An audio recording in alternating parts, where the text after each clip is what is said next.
Hello, in this video we will learn SQL, also called as SQL. SQL is short for Structured Query Language, which is standard database language used to create, maintain and retrieve data in a relational database. It was initially developed by IBM. However, over the years many companies like Microsoft, Oracle have added their extensions or introduced variants.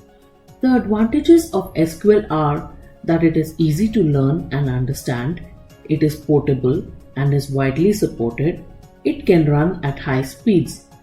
The disadvantages are that due to different vendor versions, SQL code is not portable across vendors.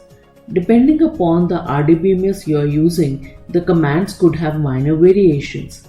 We are going to learn how to write queries or commands to work with relational databases. Some basic rules for the SQL statement or commands are: the SQL statements are not case sensitive. Statements can span across multiple lines but words cannot. Any non-numeric data such as name or date needs to be enclosed in single quotes. Semicolon is used to terminate an SQL statement. The queries or commands we are going to learn are divided into four basic types. First is data definition language or DDL. It is used to create and maintain the database and tables itself, example create table, alter table, drop column and so on. Next there is data control language or DCL, which is used for access control of tables. For this we use commands like grant and revoke. Next is data manipulation language or DML.